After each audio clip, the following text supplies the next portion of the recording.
Depois de meses de escândalos, dezenas de denúncias, mensagens, contratos, viagens, dinheiro e uma série de personagens ligados ao governo, a Polícia Federal finalmente vai atrás de Lulinha. Sim, a Polícia Federal deve intimar o filho mais velho de Lula para depor. E o motivo? As mensagens encontradas no celular da empresária e lobista Roberta Luchinger.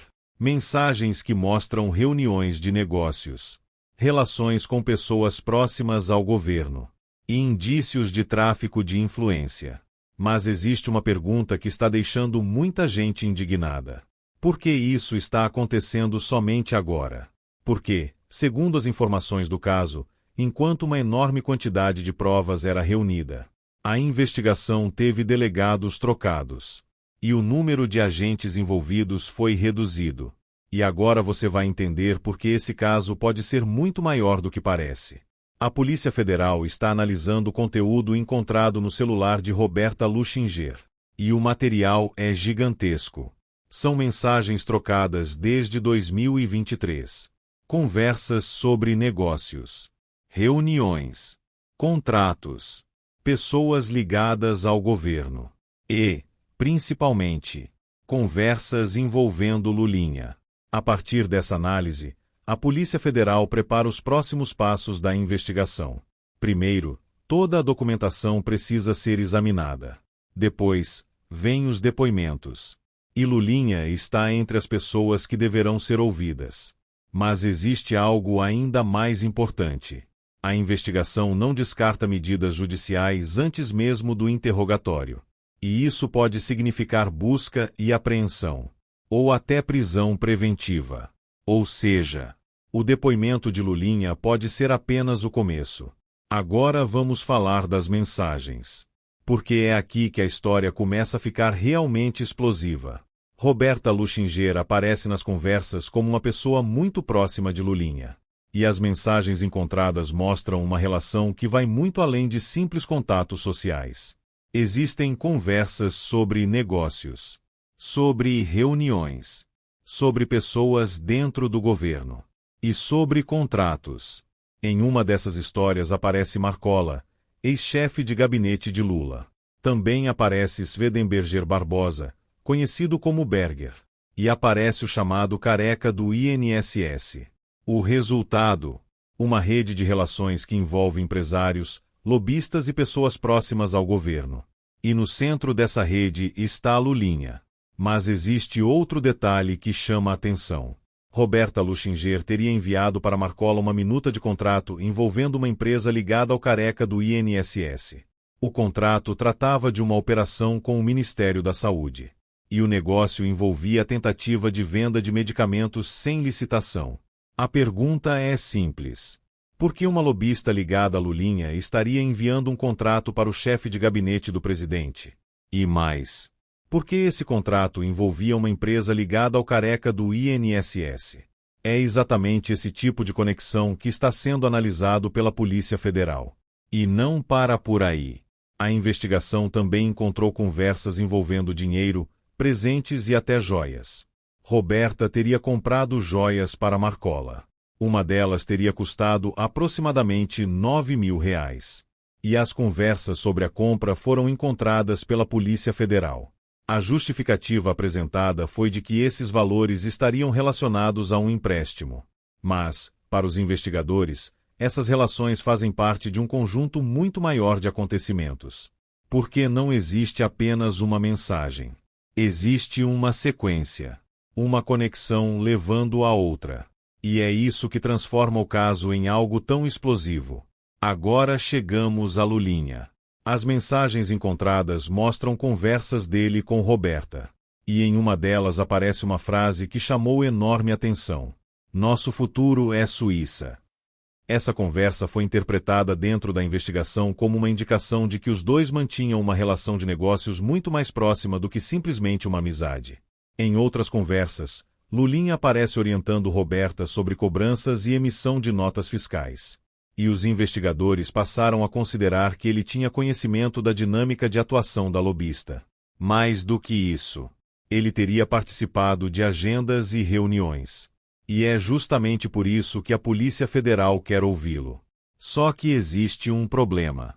Enquanto todo esse material está sendo analisado, a equipe responsável pela investigação teria sido reduzida. O número de agentes teria caído para apenas 10. 10 agentes. Para analisar terabytes e terabytes de informações. Pense nisso. Uma investigação gigantesca. Milhares de mensagens, documentos, contratos, conversas, dados, e apenas 10 agentes para analisar tudo.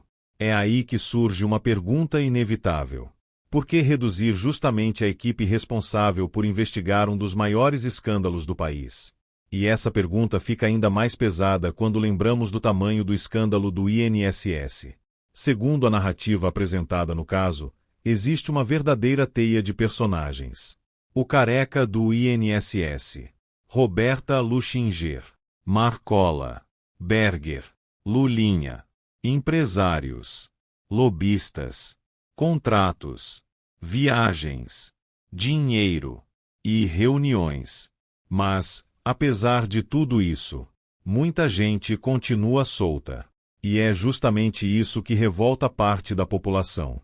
Porque, enquanto pessoas comuns acabam enfrentando punições extremamente severas por atos de menor proporção, personagens envolvidos nesses grandes escândalos continuam circulando livremente. E então surge a pergunta: a lei realmente funciona da mesma maneira para todo mundo? E essa discussão fica ainda mais forte quando lembramos de outros casos. Porque, segundo a narrativa apresentada no vídeo, existem pessoas que foram presas e condenadas por atos muito menores. Enquanto isso, quando aparecem contratos, milhões de reais, viagens, relações com lobistas e pessoas próximas ao governo, a resposta parece muito mais lenta. E é justamente essa diferença de tratamento que está alimentando a indignação. Mas existe ainda outro ponto. A própria atuação da Polícia Federal entrou no centro da discussão.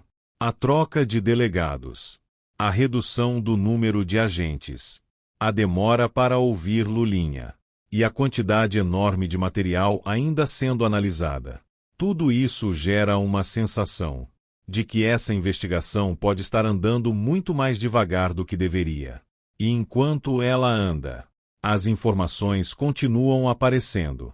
Uma nova mensagem, um novo contrato, uma nova ligação, uma nova viagem, um novo personagem. E cada nova descoberta parece abrir outra porta. Agora imagine o que pode acontecer quando toda essa informação for cruzada. Quando os investigadores conseguirem colocar todas as mensagens em ordem. Quando conseguirem identificar quem falou com quem. Quando conseguirem descobrir quem participou das reuniões. Quem enviou os contratos. Quem recebeu o dinheiro. Quem pagou. Quem cobrou. E quem estava tentando conseguir contratos dentro do governo. É aí que a investigação pode chegar ao seu ponto mais importante. Lulinha sendo interrogado pela Polícia Federal. E talvez essa seja a parte mais importante de toda essa história. Porque, até agora, muita coisa apareceu através de mensagens. Mas uma investigação precisa chegar aos envolvidos. E Lulinha poderá ser questionado diretamente sobre essas relações. Sobre Roberta. Sobre os negócios. Sobre os contratos. Sobre as reuniões. Sobre as viagens, sobre o dinheiro e sobre as mensagens encontradas pela Polícia Federal. E dependendo das respostas, o caso pode tomar um rumo completamente diferente. Só que existe uma última questão. Onde está Lulinha? Segundo a narrativa apresentada no vídeo, ele estaria na Espanha. E depois poderia seguir para a Suíça. A mesma Suíça mencionada nas conversas com Roberta. E isso torna a situação ainda mais explosiva. Porque enquanto a Polícia Federal analisa as mensagens, o personagem central dessa investigação estaria fora do Brasil. E agora fica a pergunta: ele vai voltar para prestar depoimento? Ou a investigação vai avançar enquanto ele permanece no exterior? Depois de meses de escândalos, de mensagens, de contratos, de joias, de viagens, de dinheiro e de relações entre empresários, lobistas e integrantes do governo. A Polícia Federal finalmente pode colocar Lulinha diante dos investigadores. E esse depoimento pode ser decisivo, porque talvez a grande bomba desse caso ainda não tenha aparecido. Talvez ela esteja escondida em alguma das milhares de mensagens que ainda estão sendo analisadas. E se novas conexões forem encontradas, o que hoje parece apenas mais um escândalo político, pode se transformar em algo muito maior. A pergunta agora não é mais se existem mensagens. Elas existem. A pergunta é o que essas mensagens ainda vão revelar. E, principalmente, o que Lulinha vai dizer quando a Polícia Federal finalmente colocar todas essas mensagens diante dele?